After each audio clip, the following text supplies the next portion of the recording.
வள்ளல் மீடியா நேயர்களுக்கு வணக்கம். இன்று நம்ம பேச போற விஷயம் அப்படிங்கிறது எல்லாருமே ஏற்கனவே அலசி ஆராய்ந்த ஒரு விஷயம் தான். ஆனா அதுலயும் பல பேர் சொல்லாத விஷயம் இருக்கு அப்படிங்கறதுனால இந்த திருப்பதி லட்டு சர்ச்சை குறித்து நம்ம பேச போறோம். எது அனிமல் ஃபேட்டு, எது பாத்தீங்கன்னா மீட் அப்படின்னு நம்ம எடுத்துக்கலாம். ஒரு பொருள் தயாரிக்கிறதுக்கு இல்ல உணவு தயாரிக்கிறதுக்கு சில விஷயங்கள்லாம் தவிர்க்கவே முடியாததா இருக்கு. அதெல்லாம் தெரியாமலே தான் நம்ம சாப்பிட்டுருவோம் அப்படிங்கிற மாதிரி நிறைய விஷயங்கள் பேச போறோம். அதற்கு முன்னாடி பாத்தீங்கன்னா பாரியவர்களை வரவேற்றலாம். வணக்கம். வணக்கம். ஸோ எதிர்வினை ஆற்றிருக்காங்க அப்படின்னு சொல்லி ஒரு காணொலி அனுப்பியிருந்தாங்க. நம்ம இதுக்கு முன்னாடி ஒரு காணொலி பேசியிருந்தோம் இல்லையா, கனிமொழி அவர்களுடைய கூற்றை பத்தி பேசியிருக்கிறப்போ இன்னொரு சேனல்ல தொடர்ந்து மின்னம்பலம் தெலுங்கு தொடர்ந்து அதாவது தமிழ் சார்ந்த விஷயங்கள் எல்லாம் ஆரம்பிச்சு அதுக்கப்புறம் ஒரு அஜெண்டா பேசிஸ்டா போகுது அப்படிங்கிறது கொஞ்சம் அறிவு இருக்கவங்களுக்கு கூட புரியும் அப்படிங்கறதுனால அது ரொம்ப நாளா பேசணும்னு நினைச்சிட்டு இருந்தோம். அன்னைக்கு ஆக்சுவலா பிளானே இல்லை, கனிமொழி அவர்களோட விஷயத்தை பத்தி தான் பேச போறோம். ஒரு கவனிச்சிங்களா, அந்த ஈவெண்ட் பாத்தீங்கன்னா சேரச்சோழ பாண்டியர்கள் அந்த ஈவெண்ட்டுக்கு ஒரு ப்ரொமோ ஒன்று போட்டாங்க, ஒரு வீடியோ. அந்த ப்ரொமோ வீடியோல திரு அருளியார் அவர்களுடைய கோபத்தெல்லாம் பாத்தீங்களா, அப்படியே கருக்கினார்கள். அவரை தான் நம்ம இமிடியேட் பண்ணோம். அவர் என்ன அங்க பேசினாரோ அதை இமிடியேட் பண்ணி தான் நம்ம பேசணும். நம்ம பேசும்போது அது கோபமா தெரியுது. ஆனா ஒரு தமிழ் புலவரை நீங்க இழிவுபடுத்துவதை நாங்கள் ஏற்றுக்கொள்ள முடியாது. கிட்டத்தட்ட சங்க இலக்கியத்துல 100க்கும் மேற்பட்ட புலவர்கள் பாடிய, அவங்க பாடினதுல பெரும்பான்மையான பாடல்கள் மன்னர்களை புகழ்ந்துதான் இருக்கும். அந்த மன்னர்கள் சேர சோழ பாண்டியர்கள், மூவேந்தர்களை புகழ்ந்துதான் பல புலவர்கள் பாடியிருப்பாங்க. அப்படியே அவங்களே அந்த புலவர்களை 100க்கும் மேற்பட்ட புலவர்களே புகழ்ந்து பாடிய மூவேந்தர்களை இவங்க இழிவுபடுத்துவாங்களாம். அவங்களை இழிவுபடுத்துறவரை நம்ம இழிவுபடுத்த கூடாதான். புரியுதா விஷயத்த? அது என்ன வேணா புரிய மாட்டேங்குது. என்ன உளவியல்ல இவங்க எல்லாம் சேனல் நடத்துறாங்க, என்ன உளவியல்ல இவங்க நமக்கு பாடம் நடத்துறாங்க. இதுல வேற சொல்றது என்னிடம் கேள்விகள் கேட்டால் அவர்கள் ஓய் நான் கிழித்து விடுவேன் அப்படின்னு. நீங்க ஏன் மூவேந்தர்களை திட்டி பேசணும், மூவேந்தரோட மறுபக்கம்னு பேசணுங்கிற கூட்டத்துல மூவேந்தர்களை பத்தி ஒரு 10-15 நிமிஷத்துக்கு மட்டும் பேசிவிட்டு மத்த 2 மணி நேரம் ஸ்பீச்சு தமிழ் வேர் சொல்ல நின்னீங்க? ஏன்னா பாரிசாலன்கிற ஒரு தமிழன் மூவேந்தர்களை பத்தி பேசு பார்ப்போம் அப்படின்னு சொல்லி உங்களுக்கு எதிராக நின்னதுனால வாளை சுருட்டி கொண்டு வாயை பொத்தி கொண்டு வெறும் ஒரு 2-3 புறநானூற்று பாடல்கள், அந்த பாடல்களுக்கு விளக்கம் நம்ம தனியா சொல்லணும், டெடிகேட்டட் வீடியோ வருது. ஏன்னா மூவேந்தர்களை திட்டி நீங்க பேசின கண்டென்ட் முதல்ல மெலிசா விடுங்க. ஏன்னா அங்க அந்த கூட்டத்துல மூவேந்தர்களுக்கு எதிராக நம்ம பசங்க அதுல கலந்துக்கிட்டாங்க. அண்ணே, மூவேந்தர்களை பத்தி அவங்க பேசுனது மிஞ்சி போனா ஒரு 5 நிமிஷம் 6 நிமிஷம் தானே இருக்கும். தலைப்புக்கும் பேச்சுக்கும் சம்பந்தமே இல்லை. ஏன் சம்பந்தம் இல்லாம போச்சு அந்த பேச்சு? தமிழ் தேசியவாதிகள் குரல் கொடுத்துட்டோம், நான் கொடுத்துட்டேன், பேசுங்க பாப்போம்ட்டேன். அதுக்கப்புறம் அப்படியே என்ன பண்றதுன்னு தெரியாம மென்னு முழுங்கி கண்டுபிடிச்சிட்டாங்களே, மழை பெய்ந்து விட்டதே, நீலசாயம் வெளுத்து விட்டதேன்னு சொல்லிட்டு அங்க போய் வாய்க்கு வந்ததை ஊழலிட்டு வந்துட்டு வாய் கிழித்து விடுவேன். முதல்ல நீங்க மூவேந்தர்களுக்கு எதிராக பேசுறதா ஒரு திட்டம் போட்டிருந்தீங்களா, அந்த திட்டம் போட்ட காணொலிய அந்த கருத்துக்களை முழுமையா பேசுங்க. அதை பேச முடியாத இடத்துக்கு கொண்டு நிப்பாட்டிட்டேன்ல, அதுதான் எனக்கு கிடைத்த வெற்றி. 2வது, இவங்க சேனலுக்கு போய் நம்ம போய் பேட்டி கொடுக்கணுமா? எதுக்கு கொடுக்கணும்? நீங்க மட்டும் போயிட்டு வாங்க பாரு. நான் எதுக்கு போகணும், எதுக்கு கொடுக்கணும்? நான் எதுக்கு உங்களை எல்லாம் அம்பலப்படுத்துறதே என் வேலை. உங்களை வேற இன்வைட் பண்ணாங்களாமே, சொல்லவே இல்லை. நீங்க என்கிட்ட கால் பண்ணவே இல்லைங்க. வந்திருந்தா நம்ம 2வது நிறைய கால்ஸ் நமக்கு வரும், எல்லா காலையும் அட்டன் பண்ண மாட்டோம். உங்களுக்கே தெரியும். வாட்ஸ்அப்ல நான் எல்லாருக்கிட்டுமே சொல்றது என்னன்னா, வாட்ஸ்அப்ல எனக்கு ஒரு மெசேஜ் போட்டுட்டு கால் பண்ணுங்க. ஏன்னா நிறைய பேரு போன் பண்ணி எங்க சாதியை பத்தி நீ தப்பா பேசிட்ட, நாங்கெல்லாம் எவ்வளவு பெரிய ஆண்ட பரம்பரை தெரியுமா, எங்க திருமலை நாயக்கரை பத்தி தெரியுமா போன் அடிச்சுக்கிட்டு இருப்பானுங்க. அவங்க எல்லாம் பேசி என் டைம் வேஸ்ட் பண்ணிட்டு இருக்க முடியாதுங்கிறனால நான் எப்பவுமே மெசேஜ் போட சொல்லுவேன். வாட்ஸ்அப்ல எனக்கு மெசேஜ் போடுவாங்க, என்ன கருத்துக்கு பேசணும்னு நினைக்கிறாங்களோ அதை போடுவாங்க. அதுக்கப்புறம் தொடர்பு கொள்ளுங்கன்னு சொல்லுவேன், கால் பண்ணி பேசுவாங்க. இதுதான் இருக்கிற நடைமுறை எனக்கு. இவங்க ஏதோ கான்டாக்டை காட்டுறாங்க, இதை காட்டுறாங்க. ஒரு மெசேஜை போட்டுட்டு இருந்தா நாங்க மின்னம்பலம் சேனல்ல இருந்து அது மாதிரி மெசேஜ் ஏதாவது போட்டுட்டாங்களா? பாத்துருந்தா போயிருப்பீங்களா? பாத்துருந்தா கண்டிப்பா போய் கலந்து. ஏன்னா அவங்களே இன்வைட் பண்ணும்போது நம்ம போயிட்டு அங்க போயிட்டு அவங்க கிட்ட கேட்கறதுக்கு ஒண்ணு இல்ல, ஒரு 2 கேள்விதான் கேட்டிருப்பேன். அங்க இருக்க தமிழ் தேசியவாதிகளுக்கு என்ன ஆச்சுன்னு தெரியல. ஒரே ஒரு கேள்வி, மூவேந்தர்களுடைய மறுபக்கத்தை இப்பொழுது ஆய்வு செய்ய வேண்டிய நேரம் தேவை என்ன? விஜயநகர பேரரசை இதுவரையும் ஆய்வு செய்யாமல் தவிர்ப்பதற்கான தேவை உங்களுக்கு என்ன ஐயான்னு கேட்டிருந்தா என்ன பதில் கொடுத்திருப்பாரு? அவரு என்ன பதில் கொடுத்திருப்பாரு? அங்க அரசர்கள் எல்லாமே தவறானவர்கள், அரசர்கள் எல்லாமே இழிவானவர்கள்னு பேசுறது உங்க நோக்கமாக இருக்கும் பட்சத்தில் அதை நீங்க அரசர்களே பொதுமைப்படுத்தி போட்டிருக்கலாமே. மூவேந்தர்களை மட்டும் ஏன் போடணும்? ஏன் மற்ற மன்னர்கள்லாம் ரொம்ப சிறப்பா ஆண்டுட்டாங்களா? அப்படி சரி, மூவேந்தர்களுடைய இழிவுன்னு சொல்லி நீங்க பேசின இந்த விஷயங்கள்லாம் மற்ற மன்னர்கள் செய்யாம இருந்துட்டாங்களா? அப்ப மன்னராட்சியோட குறைபாடுன்னு நீங்க அதை சொல்லலாம். ஆனா நீங்க என்ன சொல்றீங்க, அதை வந்து தமிழ் மன்னர்களுடைய குறைபாடு கேட்டா வந்து நான் வந்து ஒரு ஒரு நமது தகப்பன் குடிச்சிட்டு வந்தா நான் வீட்டுக்குள்ள வந்தா நான் விடமாட்டேன் அப்படின்னு சொல்ற ஒரு அறச்சீற்றத்துல நான் பேசுறேன். நாங்களும் அறச்சீற்றத்துல தான் பேசுறோம். ஊரா வீட்டு அப்பன் தப்பு பண்ணும் போதெல்லாம் வாய் மூடிட்டு அவனுக்கு சப்போர்ட் பண்ணிட்டு அவன் கூட போய் நின்னுக்கிட்டு இன்னொரு குடிகார பக்கத்து வீட்டுக்காரனை போய் அப்பான்னு கூப்பிட்டு இருக்க உங்களுக்கு சொந்த அப்பாவை கேள்வி கேட்கிற ஏதாவது உரிமை இருக்கா உங்களுக்கு? பக்கத்து வீட்டுக்கார குடிகார பையில அப்பான்னு சொல்லிக்கிட்டு பெருமைப்பட்டுக்கிட்டு தந்தைன்னு சொல்ற உங்களுக்கு எல்லாம் இந்த மண்ணின் மைந்தர்களை, இந்த மண்ணை அரசாண்டவர்களை உங்களுக்கு வந்து ஏதாவது குறை சொல்வதற்கு ஏதாவது ஒரு அறம் இருக்கு அவங்களுக்கு எல்லாம் வந்து பேசிட்டு அலையிறீங்க. என்ன தமிழ் மொழியை இழிவுபடுத்தி பழிச்சு வேலைக்காரி கூட பேசாதேன்னு சொல்றவர் உங்களுக்கு தந்தையாயிருவாரு. திருக்குறள்ல வந்து விளக்கம் இந்த அம்மா கூட நமக்கு கொடுக்குறாங்க விளக்கம். திருக்குறள் உங்களுக்கு விளக்கம் சொல்லவா? ஏன் அந்த திருக்குறளை வந்து கள்ளக்காதலனுக்கு கூட எழுதியிருக்கலாம்னு உன்கிட்ட ஒரு அம்மா வந்து பேசும்போது இந்த சகோதரி தான் அந்த சகோதரி இழுத்து கொண்டிருந்தீர்கள். தமிழ் மொழியின் மூதாதைகளை பழித்து பேசும்போது இழுத்து கொண்டிருந்த நீங்கள்லாம் என்கிட்ட வந்து கேள்வி கேட்கிறீங்க. நான் சொல்றேன்ல, அம்பலப்பட்டு போய்விட்டீர்கள். தமிழ் தேசிய மழை பெய்து கொண்டிருக்கிறது. அதில் நினைந்து கொண்டு இருக்கக்கூடிய நீல ஓநாய்க்கள் அவ்வளவுதான். சாயம் வெளுத்து விட்டது. ஆமா, மின்னம்பலமோ பொன்னம்பலமோ என்னமோ இருந்துட்டு போகும். ஆனா நீங்கள் தமிழர் விரோத செயலை செஞ்சுக்கிட்டு இருக்கீங்கிறது அம்பலம் ஆயிட்டு இருக்கு. நம்ம ஃபேக்ட் செக்கர் ஒருத்தர் இருப்பார்ல, அவரும் மூவேந்தர்களை இழிவுபடுத்தி பேசின வீடியோ எடுத்து போட்டிருப்பாங்க. ஏன் இவ்வளோ வீடியோ எடுத்து தமிழர்களின் அந்த மூவேந்தரோட மறுபக்கம் இதெல்லாம் போடுற ஆட்கள் தமிழ் தேசியவாதிகள் எத்தனையோ பேரு தமிழ் மன்னர்களை பற்றி இழிவான பொய்யான வரலாறுகளை சொல்றதுக்கு எதிராக மாற்று கருத்துக்களை கொண்டு வந்து வைத்துக் கொண்டிருக்கிறார்கள். தமிழ் தேசிய ஊடகங்கள்லாம் அதை எடுத்து பரப்புது. ஏன் அது மாதிரியான எந்த ஒரு ஈவெண்ட்டும் சோழர்கள் மீது சொல்லப்படக்கூடிய பொய் இதெல்லாத்தையும் எடுத்து பேசலாம்ல, எடுத்து போடலாம்ல, போடுறது இல்ல. நான் தான் சொல்றேன், திருவள்ளுவர் கள்ளக்காதலிக்கும் கூட அதை எழுதியிருக்கலாம்னு பேசுற ஒரு விஷயத்த சிரித்து கொண்டு உங்களால் உள்வாங்கிக் கொள்ள முடிகிறது என்றால் நீங்க என்ன தமிழ் பற்று? திருக்குறள்ல வந்து மலநாற்றம் வீசுகிறது என்று பேசிய ஒரு நபரை தந்தை என்று உங்களால் ஏற்றுக்கொள்ள முடியும் என்றால், பெரியார் என்று ஏற்றுக்கொள்ள முடியும் என்றால், நீங்களா என்ன தமிழ் தேசியவாதி? எதுக்கு இந்த பொய் வேடம்? இவ்வளவுதான் கேட்கிறேன். சரி, நீங்களாம் கட்சி சார்பற்றவர்களா? அந்த கூட்டத்தில் கலந்து கொண்டவர்களாம் கட்சி சார்பற்றவர்களா? எதுக்கு முக்காடு போட்டு வரீங்க? இதுதான் கேட்கிறேன். முக்காடு போட்டு நான் தமிழுக்காக உழைக்கிறேன் ஏன் பொய் சொல்றீங்க? இந்த பொய்மையை வச்சுக்கிட்டு நாங்க வாயை கிளிப்போம் வயிற்ற கிளிப்போம் எதுக்கு பேசுறீங்க? கேட்டா அவங்க ஊடகத்துக்கு வந்து கேட்கும், ஏன் வாங்க லைவ்ல பேசுவோம். ஏன்னா அந்த ஊடகம்னா எடிட்டிங். இந்த எடிட்டிங் டெக்னாலஜி வச்சுக்கிட்டு நம்ம முக்தாரு வீட்டுக்கெல்லாம் வந்தாரு, காஃபி குடிக்காம ஓடிட்டாரு. ஏன்னு தெரியும். கேமராக்கு பயந்து ஓடுற நீங்கெல்லாம் ஊடகவியலாளர்கள். அதனால பாத்துக்கிட்டு இருக்கமே, உங்களுடைய லட்சணம் எல்லாம் எடிட்டிங்ல வச்சுட்டு உட்காந்துருக்கீங்க. எடிட்டிங்கில் பார்த்து கொள்ளலாம். பார்க்கக்கூடியவர்களுக்கு இவையெல்லாம் தெரியவா போகிறது. அந்த புலிகேசி படத்துல தலையை வெட்டி ஓட்டுறது அந்த கான்செப்ட் தான். இல்ல, இப்ப நீங்க அவங்கள எதுவும் மாத்த முடியாது. ஆனா மக்களுக்கு வந்து நிறைய பேருக்கு கீழ போய் கமெண்ட் பண்ணிருக்காங்களே, பெரும்பான்மையானவர்கள். அது பாருங்க, 300 கமெண்ட் இருந்துச்சு. அதுக்கப்புறம் பார்த்தா 250 கமெண்ட் இருக்குது. அதுக்கப்புறம் பார்த்தா 150 கமெண்ட் இருக்கு. திரும்ப 300 கமெண்ட் ஆகுது. அதுக்கப்புறம் திரும்ப குறையுது. ஏதோ பக் இருக்கும். அதான் ஏதோ யூடியூப் வந்து சதி திட்டம் தீட்டுக்கிறது போல. எனக்கு கூட இன்ஸ்டாகிராம்ல லைக்கே ஏறவே மாட்டேங்குது. ஏதோ பக் இருக்கு. இந்த மாதிரி ஏதாவது இருக்கும். ஏங்க லட்டு விட்டுறாதீங்க, சாப்பிட்டு இருக்கீங்க. அப்ப நம்ம சரி ஆரியத்தை எதிர்க்க வேண்டிய தேவையும் இருக்கிறது. ஏன்னா ஆரியத்தின் கைப்பாவைகளாக இருக்கக்கூடிய இந்த மாதிரி மின்னம்பலம் பொன்னம்பலத்தையும் அப்பப்ப வறுத்தெடுக்க வேண்டிய தேவை இருக்கிறது. அருளியார் அவர்கள் வந்து சொல்றாரு, என்னிடம் நேரில் வந்து பேசினால் அப்படின்ட்டு. முதல்ல நீங்க தமிழ் தேசியவாதிகள்ட்ட நேரில் வாங்க. நீங்க வாங்க. எல்லாம் திராவிட கூட்டமா தலையை காட்டிட்டு போயிட்டு இருக்கீங்க. ஏன் தமிழ் தேசிய கூட்டத்துல வந்து கலந்துக்கலாம்ல? கலந்துட்டு உங்க கருத்துக்களை பகிரலாம்ல? அங்க வந்து சொல்லலாம்ல, பகுத்தறிவு தந்தை அப்படின்னு சொல்லலாம்ல? இல்ல ஐயாக்கனா நம்ம மரியாதை கொடுத்துதானே பேசணும். அவரோட வயசுக்கும் தகுதிக்கும் இமிடேட் பண்ணி தான் ஆக்சுவலா பேசணும். அது வந்து இவருக்கு மரியாதை இல்லாம படுது. ஆனா அது வந்து இவர் மூவேந்தர்களுக்கு பண்றது சரி, ஏத்துக்கணும். நம்ம அது அறச்சீட்டம்னு நம்ம பார்க்கணும். நமக்கெல்லாம் அறச்சீட்டமே வரக்கூடாது.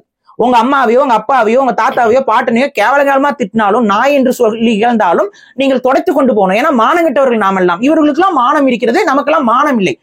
அப்ப நீங்க பேசுற அதே டோன்ல பேசணும்னு உங்களுக்கு வந்து அஃபண்ட் ஆகுதுல்ல, அப்ப எங்களுக்கு மட்டும் அஃபண்ட் ஆகக்கூடாது. நான் அவரோட ட்ரெய்லர் பாத்தீங்கல்ல, கருக்கினார்கள் பேசின பேச்சு தானே அது. அதே பேச்சு ஏன் உள்ள கண்டென்ட்ல வரல? ஏன் வரல? வந்திருக்கணும்ல. எல்லாம் வாங்க என்கிட்ட கேள்வி கேளுங்கன்னு சொன்ன அந்த கண்டென்ட் ஏன் வரல?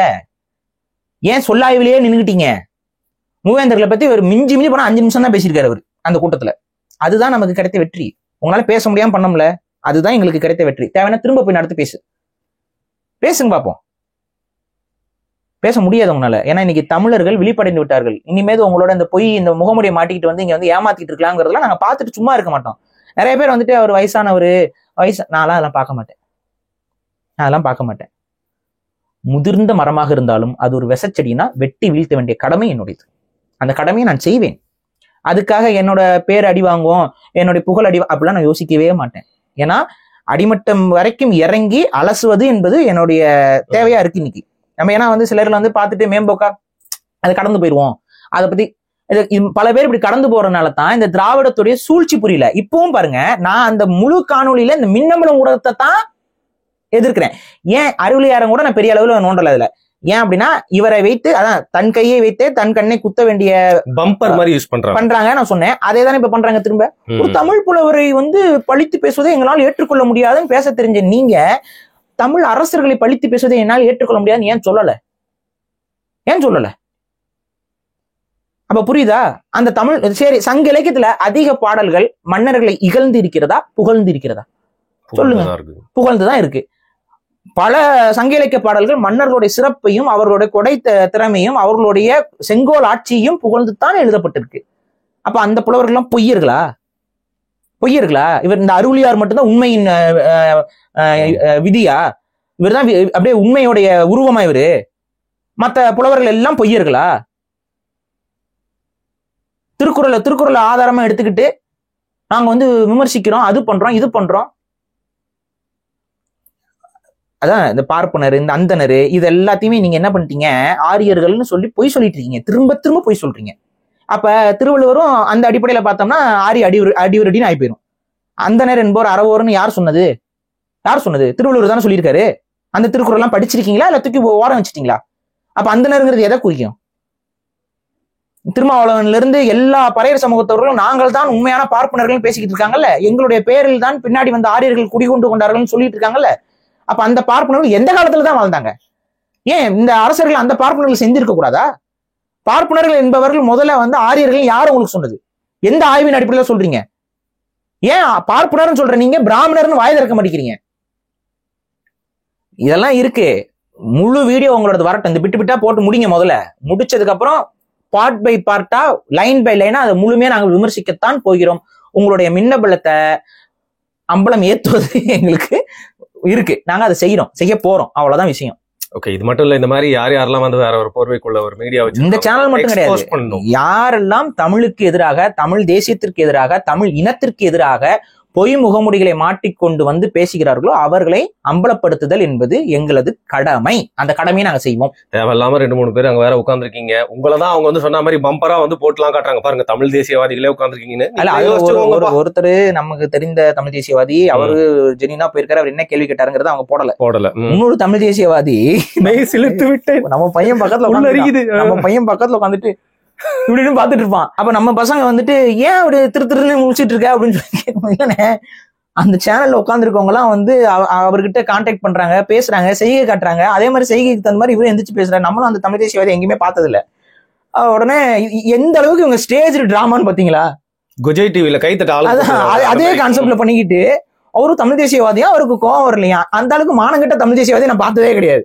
தமிழ் மன்னர்களை இகழ்ந்து பேசும்போது உங்களுக்கு கோபம் வராம, அறச்சீற்றம் வராம இருக்க ஒரு தமிழ் தேசியவாதிய, மொழியை பழித்து பேசிய ஈவேரா அவர்களை போற்றி அந்த மேடையில் அவர் பேசுறாரு. அதை கேட்டு கேள்வி கேட்காத தமிழ் தேசியவாதிய எப்படி நம்ம தமிழ் தேசியவாதின்னு எடுத்துக்கிறது? அவர் எந்த தமிழ் தேசிய தளத்துல எப்படி செயல்பட்டுட்டாரு? அப்ப இதுல இருந்து நமக்கு புரிஞ்சுக்கிறது என்ன அப்படின்னா, இது முழுக்க ஒரு திருட்டு கூட்டமாக மாறி இருக்கிறார்கள் இந்த ஊடகங்கள். வந்து அப்படியே பொய்யா ஒரு இதை வச்சுக்கிட்டு, பொய் முகமூடிகளை வச்சுக்கிட்டு, இது அம்பலப்பட்டு போனா பொல போட்ட முடியுமா தமிழ்நாட்டுல? உண்மையா இருந்துட்டு போங்க. இவ்வளவுதான் நம்ம சொல்றோம். உண்மையாக இல்லை என்றால் நீங்கள் தானாக அம்பலப்படுவீர்கள். நான் அதை வந்து எக்ஸ்போஸ் பண்ற ஒரு சின்ன டூல் தான். நான் அதை எக்ஸ்போஸ் பண்ணிட்டு போயிட்டே இருப்பேன். எனக்கு 1000 வேலை இருக்கு. ஏன்னா ரெண்டாவது வந்து உங்களுக்கு பணம் சம்பாரிச்சு கொடுக்கறதுக்கு நான் இழிச்சுவாப்பே கிடையாது. உங்க சேனலுக்கு வந்து பேசி உங்களுக்கு மானிட்டைசேஷனை ஏத்தி விட்டு, வியூஸ் ஏத்தி விட்டு எங்க சேனல்ல பேசிடுவோம். உங்களுக்கு தேவைன்னா நீங்க உங்க சேனல்ல பதில் கொடுங்க. நீங்க சொன்னீங்களா நாங்க விஜயநகர பேரரசை பற்றி நாங்கள் பேச போகிறோம், மராட்டி, அதுக்கெல்லாம் கண்டென்ட் போடுங்க, தாராளமா வாழ்த்து சொல்றோம். நாங்க பேசுறோமே ப்ரோ, நம்ம முன்னால சொல்லிட்டு நம்ம தான் பேச போறோம், அவங்க எல்லாம் பேச போறோம். நம்மளுக்கு உங்க சேனல்ல ஆமாங்க. வரும் டாக்ஸ் வந்து யார் பேசுவா? இன்னும் நம்மள கூப்பிடுறீங்க. எனக்கு இந்த சரி ஓகே, இவங்கள அதோ விடுங்க. அதை நம்ம பேசும்போது அப்புறம் கிழித்துக் கொள்ளலாம். ஆமா, நிறைய இருக்கு. ஏன்னா நம்மளும் கண்டென்ட் இல்லாம வந்து, அதாவது 2 அழகான சூப்பர் விஷயம் போட்டிருக்கீங்க, எவனும் பாக்கல. இந்த சினிமா டிவி ஆளுங்களை பத்தி இந்த போட்டா எல்லாம் பாக்குறாங்க. ரைட் விடுங்க. இப்போ இந்த திருப்பதி லட்டு மேட்டருங்க, எல்லாருமே அதை பத்தி வந்து நிறைய விளக்கி பேசிட்டாங்க. திருப்பதி லட்டு அப்படிங்கிறது உலக அந்த குறியீடு சார்ந்த எல்லாருக்குமே வந்து தெரிஞ்ச விரும்பி சாப்பிடுற ரொம்ப ஃபேமஸான முக்கியமான ஒரு பிரசாதத்துல அது திருப்பதி லட்டுங்கிறது முக்கியமான பிரசாதம். சோ இப்ப எனக்கெல்லாம் வந்து யாராவது கொடுத்தாங்கன்னா வந்து எங்க வீட்டுல சாப்பிடுறாங்களோ இல்லையா, நான் வந்து ஆசை தீர வாங்கி சாப்பிடுறேன். ஏன்னா ஒரு தனி டேஸ்ட் இருக்கும் அதுல. அந்த இப்போ சில பிரசாதம் எல்லாம் வந்து இப்ப நம்ம ஊர்ல ஏதாவது கோயில்ல போயிட்டு அந்த பொங்கல்லாம் வச்சு சாப்பிட்டா அது மேல ஒரு விபூதி ஸ்மெல் அடிக்குங்க. அது வந்து வேற எங்க நீங்க காசு கொடுத்து வாங்கினாலும் கிடைக்காது. அதாவது கோயில்ல இருக்க புளியோதரை இது வரைக்கும் வந்து வீட்டுல என்னதான் புளியோதரை செஞ்சாலும் அந்த டேஸ்ட் வராது இல்ல. ஏதோ ஒண்ணு. அதே போல சக்கரை பொங்கல் வந்து கோயில்ல உண்மையிலேயே நல்லா இருக்கும். அதெல்லாம் வந்து கிடைக்காது. தயிர் சாதம் மட்டும்தான் எனக்கு கோயில பிடிக்காத ஒரு விஷயம். அது ஏன்னா தயிரே போடாம ஒரு சாதத்தை பண்ணி வைப்பீங்க, அதை தயவு செஞ்சு மாத்திக்கோங்க, தயிரை போடுங்க. Animal fat needed. I don't believe in Saibaba, but Thursday எத்தனை இடத்துல போய் நான் மூஞ்சில இங்க செய்யறவங்க தான் அங்கேயும் போய் செய்யறாங்க, முகமூடி கட்டிட்டு லைன்ல நின்று வாங்கி சாப்பிட்டுருக்கேன். எனக்கு தான் தெரியும் சில விஷயங்கள்ல சில டேஸ்ட் இருக்குங்க, அதை அடிச்சுக்கவே முடியாது. அப்படிதான் இந்த திருப்பதி லட்டு லைட்டா சாய்பாபா சாயன் அடிக்குது. உங்களுக்கு ஆன்மீக சாய்பாபா பாதையில உங்களுக்கு ஒரு பெரிய ஒரு இது இருக்குது. சீக்கிரம் அடிச்சுட்டு வரேன், சீக்கிரம் வேற ஏதாவது சொல்லுங்க. நிறைய படத்துல வருவானே ஒருத்தன் அவன. சரி ரைட். இப்போ என்னங்க இது பிரச்சனை? இப்போ ரொம்ப காலமாவே ஃபார் எக்ஸாம்பிள் சாக்லேட்ல ஒரு விஷயம் கலக்குது அப்படின்னு சொல்லிட்டு கூட நம்ம ஆள் எக்ஸ்போஸ் பண்ணி இல்லையா? அதே மாதிரி இந்த லட்டுல வந்து பாத்தீங்கன்னா சில விஷயங்கள்லாம் தவிர்க்கவே முடியாதா பாரு, இதெல்லாம் சேர்த்து செஞ்சுதான் ரொம்ப நாளா சாப்பிட்டுட்டு கிடையாது. அப்படி கிடையாது. அடல்ட்ரேஷன்ங்கிறது இந்த மாதிரி உணவுல நிறைய பண்ணிட்டு அலைறாங்க. நம்ம இன்னும் இதுல இப்ப எனக்கு இது உண்மையாவே நடந்துதாங்கிறதுலே சந்தேகம் இருக்கு. இது உண்மையாவே கலக்கப்பட்டதா, இல்ல இதை அரசியல் படுத்துகிறார்களா, இல்ல தனது பால் கம்பெனியை வந்து கான்ட்ராக்டுக்குள்ள கொண்டு வரணுங்கிறதுக்காக இது நடத்தப்படக்கூடிய நாடகமாங்கிறது இல்லை. ஏன்னா உங்களுக்கு நன்றாகவே தெரியும், சந்திரபாபு நாயுடு வந்து ஹெரிட்டேஜ் அப்படிங்கிற ஒரு பால் கம்பெனியை வச்சு நடத்திட்டு இருக்காரு. அவருடைய சொந்த கம்பெனி, அது சொந்த நிறுவனம். அவர் ஜெகன்மோகன் ரெட்டி அவருடைய பீரியட்ல கண்டிப்பா அந்த கான்ட்ராக்ட் எல்லாம் மாறிடுச்சு. நெய் இதெல்லாமே அதை ப்ரொக்யூர் பண்ண, ஏன்னா அவங்க எல்லாமே ப்ரொடியூஸ் பண்றாங்க. ஹெரிட்டேஜ் கம்பெனி பெரிய அளவுல, ஏன் தமிழ்நாட்டிலேயே பால் சப்ளை ஹெரிட்டேஜ் பண்ணுது. உங்களுக்கு பார்த்திருப்பீங்க நீங்க, லாரிஸ் எல்லாம் வந்து ஹெரிட்டேஜ் கம்பெனி பால் வருது. யார் வாங்கி குடிக்கிறாங்கன்னு தெரியல, பட் அது பார்த்திருக்கேன், நானும் நிறைய சப்ளை வரதெல்லாம் பார்த்திருக்கேன். அப்ப அவங்க பெரிய நிறுவனம் வைத்து நடத்தி கொண்டிருக்கிறார்கள். அந்த நிறுவனத்தை இப்ப நீங்க வந்து ஒப்பந்தத்துல இருக்கிற நிறுவனத்துல இருந்து ரத்து பண்ணி கொண்டு போகணும் அப்படின்னா ஆட்டோமேட்டிக்கா மக்கள் என்ன சொல்லுவாங்க, இவர் வந்தோடனே இவரோட கம்பெனியை கொண்டு வந்துட்டாரு அப்படிங்கிற ஒரு பேச்சு வரும்ல. அதே மாதிரியான பேச்சுக்கள் இவர் அதுக்கான முயற்சிகள் எடுக்கும்போது வந்ததாகவும் வந்திருக்கு. இவங்க முயற்சி எடுத்திருக்காங்க. திருப்பதி இந்த கான்ட்ராக்ட்ஸ், இந்த கோயில் கான்ட்ராக்ட்ல எல்லாம் இவங்க நெய், இவங்களுடைய பால், இவங்களுடைய விஷயங்களை வந்து சப்ளை பண்றதுக்கு அந்த கான்ட்ராக்ட் இது பண்றதுக்கு முயற்சி எடுத்திருக்காங்க போல. அதுல ஒரு விமர்சனம் என்பது உருவாயிருக்கு போல. அப்ப அந்த இதை விமர்சனம் இல்லாமல் நடத்தி முடிப்பதற்கு முன்னாடி நடந்த சப்ளையை வந்து ஏதாவது குறை சொல்லணும்ல, அதுக்குதான் அந்த தர பரிசோதனைங்கிறதுல நடந்திருக்கு போல. அதுல என்ன ரிசல்ட் வந்துச்சு அப்படிங்கிறது வெளிப்படுத்தல. நல்ல கவனிங்க, அதுக்கு அந்த ஆர்டிகல் வெளியே வரல. அதுல இவங்க என்ன சொல்றாங்கன்னா, அப்படி எங்களுக்கு வந்த தகவல்ல அதுல அனிமல் ஃபேட் இருக்கு அப்படின்னு சொல்லி ஒரு விஷயத்த வந்து அவங்க சொல்றாங்க. அனிமல் ஃபேட் கண்டென்ட் இருக்குது, அதுல வந்து அந்த பீஃப் உடைய அந்த எண்ணெய் வந்து கலந்ததுக்கான ஒரு ஃபிஷ் ஆயில், பீஃப்லாம் கலந்ததுக்கான ஒரு கருத்து இருக்கு அப்படின்னு சொல்றாங்க. பட் அதுக்கான ரிப்போர்ட் வந்து இந்த ஒரிஜினல் ரிப்போர்ட்ஸ் வந்து ஷேர் பண்ணப்படல, மீடியாஸும் ஷேர் பண்ணல நான் பார்த்த வரைக்கும். அப்ப இது மேபி ப்ரொபகண்டா, எதிர்கட்சி அதை தான் சொல்லுது, இது ஒரு ப்ரொபகண்டா, இது வந்து மதத்தை வைத்து தேவையில்லாத ஒரு ப்ரொபகண்டாவை சந்திரபாபு நாயுடு செய்யறாருங்கிற மாதிரியான ஒரு விஷயம் என்பது உருவாயிருக்கு. இப்ப இது எப்படி நான் பாக்குறேன் அப்படின்னா, அந்த அளவுக்கு லோவா இறங்குறாங்களா? நான் ஏன் சொல்றேன்னா, இப்ப எனக்கு வந்து ஒரு மதத்தின் மீது நம்பிக்கை இருக்குன்னு வச்சுக்கோங்களேன். ஃபார் எக்ஸாம்பிளோட நான் சொல்றேன், இப்ப பழனி பஞ்சாமிர்தத்துல ஒரு கலப்படம் நடக்குது. அதுலயும் ஏதோ சொல்றாங்களே, இப்ப புதுசா நான் ஃபர்ஸ்ட் சொல்லிடுறேன், அதுக்கப்புறம் இதுக்கு பின்னாடி இருக்க லூப் ஹோல்ஸ் நான் சொல்றேன். இப்ப நான் வந்து இப்போ ஒரு முதலமைச்சர்னு வச்சுக்கோங்க, எனக்கு வந்து பழனி முருகன் மேல ஒரு பெரிய பக்தி இருக்குன்னு வச்சுக்குவோம். நான் வந்து என்ன பண்ணுவேன், பழனியில பஞ்சாமிர்தத்துல ஒரு கலப்படம் நடந்திருக்கு, அந்த கலப்படத்தின் மூலமாக ஒரு தவறான இந்த மாதிரி சொல்ற மாதிரி அனிமல் ஃபேட்டே கலந்துருக்கு அப்படின்னே வச்சுக்கோமே. நான் என்ன பண்ணுவேன், எனக்கு என்னுடைய மத நம்பிக்கையை வந்து கொச்சைப்படுத்தி கூடாதுங்கிற ஒரு இது இருக்கு. அதே போல பக்தர்கள் புண்பட்டு விடக்கூடாதுங்கிற ஒரு எண்ணமும் இருக்கும். கரெக்டா? அது இல்லாம அந்த நம்மளுடைய கோயில், நம்மளுடைய ஸ்டேட்டுடைய கோயில், அதோட புகழுக்கு வந்து களங்கம் வந்து விடக்கூடாதுங்கிற ஒரு எண்ணமும் இருக்கும், ஒரு கன்சர்னும் இருக்கும்.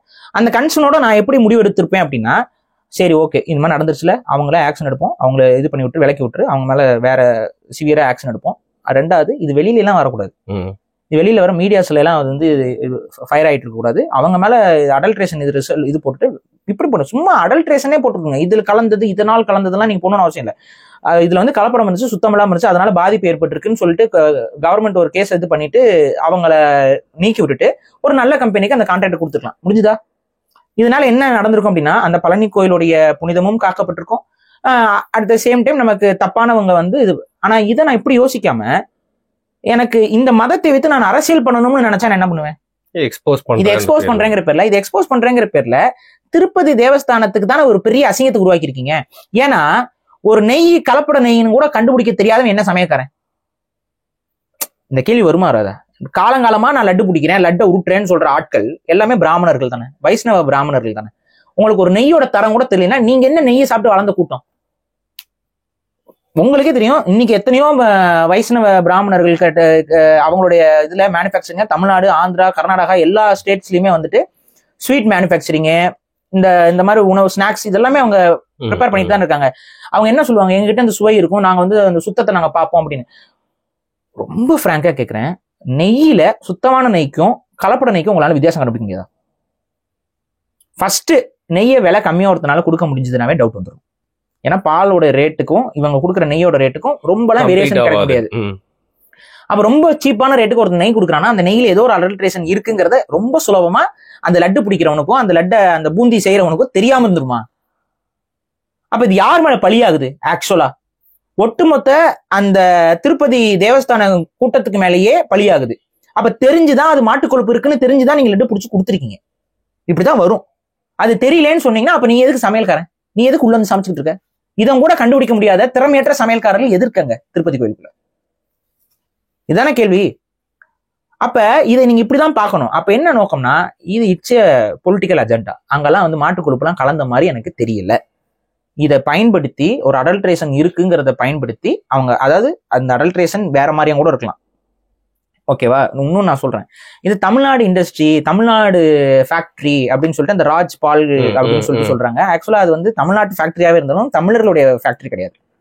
அது பிறமொழியாளர்களால் நடத்தப்படக்கூடிய ஒரு பால் கம்பெனி. திண்டுக்கல்ல இருக்கிற பிறமொழியாளர்களால் நடத்தப்படக்கூடிய ஒரு ஃபேக்டரி. இன்ஃபேக்ட் அந்த பிறமொழியாளர்களும் அவர்களுடைய தாய்மொழி என்பது தெலுங்கு தான். அந்த அடிப்படையில தான் அந்த கான்ட்ராக்ட் என்பது அவர்களுக்கு கிடைத்தும் இருக்கிறது. அவர்கள் வந்து தமிழ்நாட்டுக்காரர்கள் என்று கொடுக்கவில்லை, நம்ம ஆந்திராக்காரங்க என்று கொடுத்திருக்கிறார்கள் அந்த கான்ட்ராக்டை. அது அப்பட்டமா அது தெரியுது. அவங்களுடைய அந்த எம்டி மேனேஜிங் டைரக்டர்ஸ் அவங்களோட பேர்கள்லாம் வைத்து பார்க்கும்போது தெரிந்து விடுகிறது அவர்கள் என்ன மொழி பேசக்கூடியவங்க. ஸோ அதனால இது தமிழ்நாட்டுக்கு ஒரு அசிங்கம்னு நீங்க கன்சிடர் பண்ண தேவையில்லை. இது அவங்க சாமி கும்பிடுறது, அவங்களுக்கே அவங்க அதை பண்ணிக்கிட்ட ஒரு விஷயமா தான் நம்ம பார்க்கணுமே ஒழிய. ரெண்டாவது அதுல வந்து கலப்படம் இருக்கா இல்லையாங்கிறது ஆய்வுக்கு உட்படுத்த வேண்டிய விஷயம். ஆனா இதை வைத்து அரசியல் என்பது ரொம்ப அபத்தமானது. இது வந்து மதத்தை வைத்து ஒரு அரசியல் என்பது செய்கிறார்கள்னு நான் சொல்றேன். அது இன்க்ளூடிங் பிஜேபி. கொஞ்சம் கூட உங்களுக்குலாம் ஒரு ஒரு அந்த மதத்தின் மீது உங்களுக்கு நம்பிக்கை இருக்கா இல்லையா? அந்த மதத்தை வச்சு நீங்க என்ன அரசியல் பண்ணிட்டு இருக்கீங்க?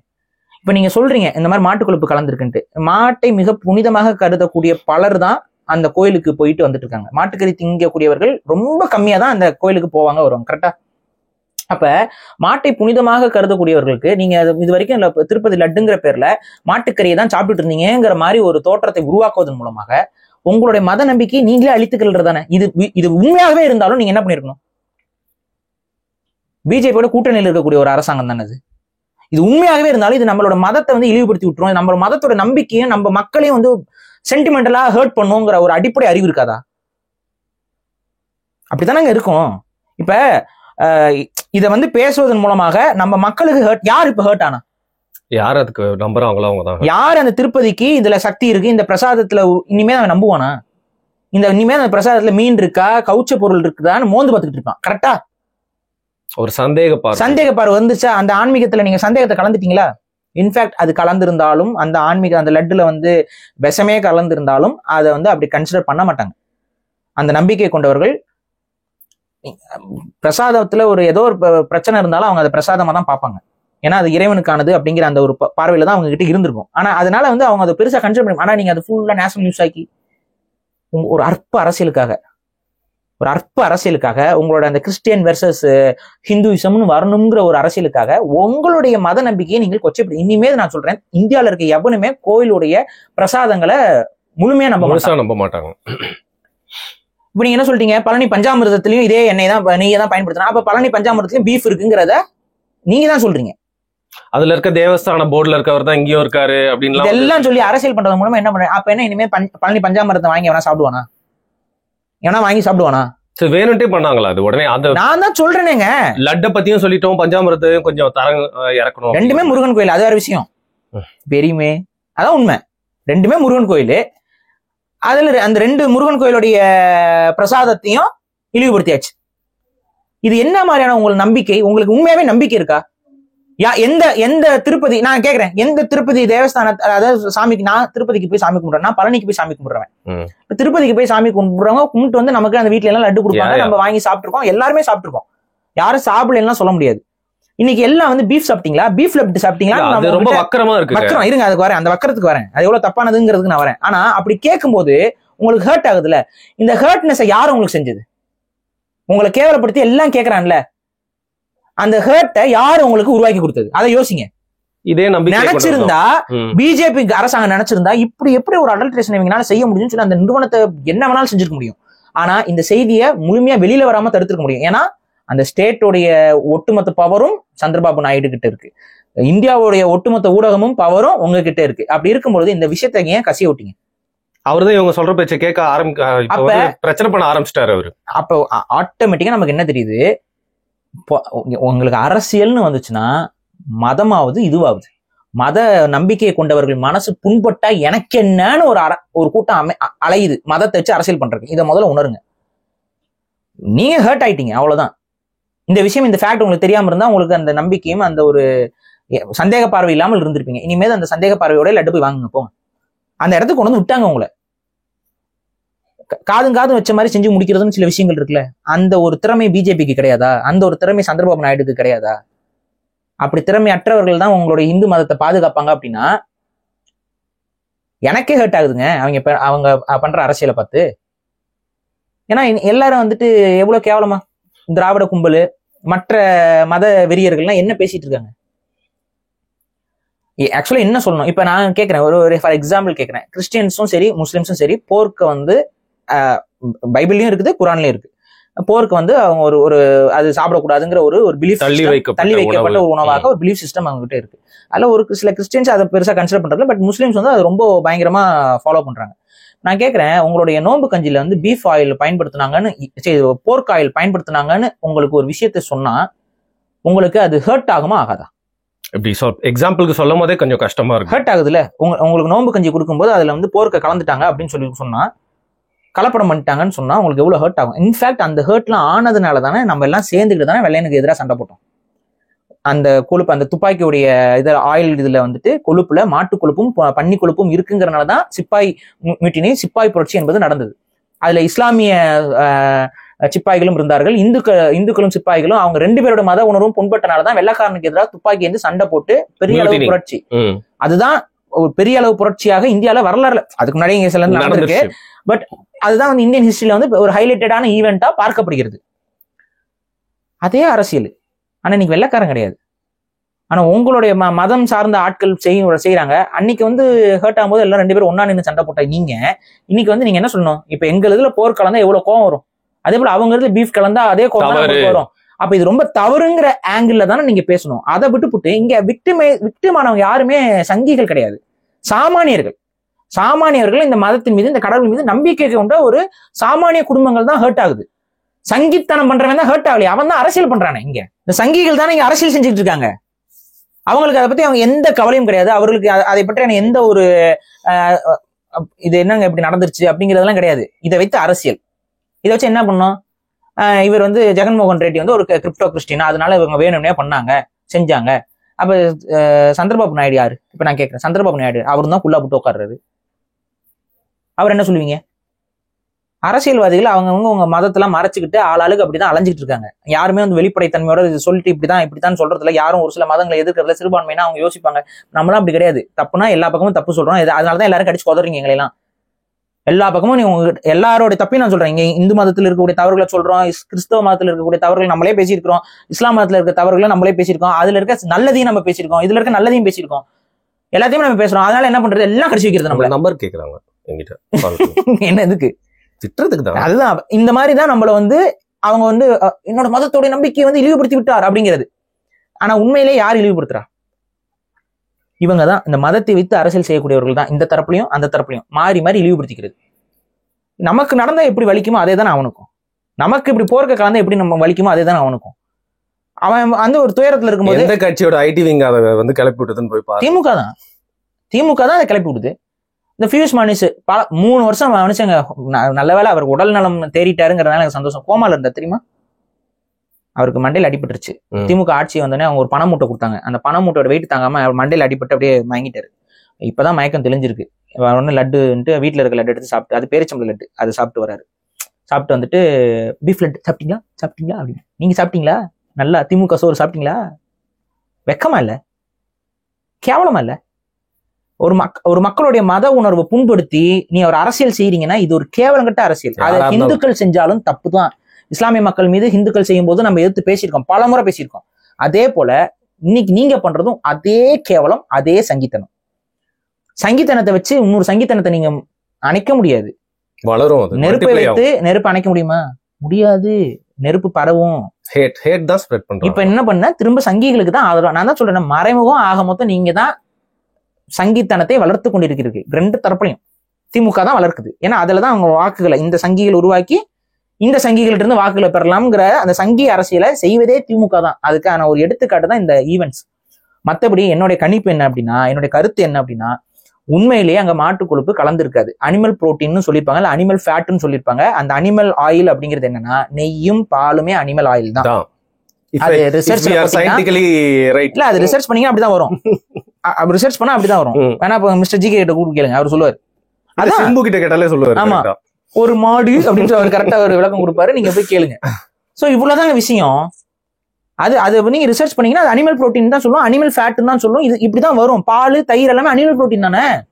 இட்ஸ் குட் ஃபார் ஹெல்த், ஒரு மாற்று கருத்துல. அதுல இருந்து வர்றது அப்படிதான் ரிப்போர்ட் வரும். ஆனா அந்த ரிப்போர்ட்டை இவங்க வந்து கொஞ்சம் ரைட்டா தங்களுக்கு சாதகமா பண்ணிக்கிட்டு அதை பயன்படுத்தி ஒரு கேவலமான மத அரசியல். அந்த மத அரசியலில் இன்னைக்கு தலைகுனிந்து நிற்பது யாருன்னா, பழனி முருகனும் திருப்பதி முருகனான பெருமாளும். புத்தரு, சிவனு எல்லாருமே உரிமை கொண்டாடுறாங்க அந்த மலைக்கு. அதுக்கு நம்ம விளக்கம் கொடுத்துருக்கோம். திருப்பதியில் இருக்கிறது முருகன் தான் சொல்லி நம்ம முன்னாடி சில வீடியோஸ் போட்டிருக்கோம். தேவைன்னா அது ஒரு தனி கண்டென்ட்டா பேசுவோம் பருண் டாக்ஸ்ல. ரைட். இப்போ இந்த பத்தி நிறைய பேர் பேசியிருந்தாங்க. பட் இந்த குறிப்பிட்ட ஆங்கிள் யாருமே சொல்ல. மேபி கொஞ்சம் வந்து ஒரு சரி நம்ம இதுக்கு இந்த மாதிரி ஒரு ஸ்டாண்ட் எடுக்கணும்னு யோசிச்சுட்டாங்க போல பாரு. இல்ல இங்க என்னன்னா, இது மத உணர்வு அப்படிங்கிறது வந்து அவங்களுக்கு புனிதமான ஒரு விஷயம். It will hurt sentiments. அப்ப வந்து அதை வந்து நம்ம கொஞ்சம் நிதானமா தான் செயல்படணும். ஒரு முதலமைச்சராக சந்திரபாபு நாயுடு தோற்று விட்டார். அவர் நினைச்சிருந்தா அவர் இதை வைத்து அரசியல் செஞ்சிருக்க கூடாது. இதை வைத்து அரசியல் செய்திருக்கவே கூடாது. ஏன்னா அவருடைய மதத்திற்கு அவர் உண்மையாக இருந்திருந்தால் இதை வைத்து அவர் அரசியல் செய்திருக்க மாட்டார். ஆனால் செய்கிறார் என்றால் அவர் அந்த மதத்திற்கு உண்மையாக இல்லை, அந்த பக்தர்களுக்கு ஒரு உண்மையாக இல்லை, அவர் நாட்டுக்கும் அவர் உண்மையாக இல்லை. அவர் அந்த கோயிலுக்கு ஒரு பெரும் களங்கத்தை உருவாக்கி விட்டாருங்கிறது தான் என்னுடைய கருத்து. Okay fine. ஸோ இப்போ முக்கியமா இந்த விஷயத்தை பத்தி எல்லாருமே ஒரு ஸ்டாண்ட் எடுத்து பேசினாலும் தவற விட்ட விஷயங்களை நான் சொன்ன மாதிரியே நீங்க வந்து சொல்லியிருக்கீங்க.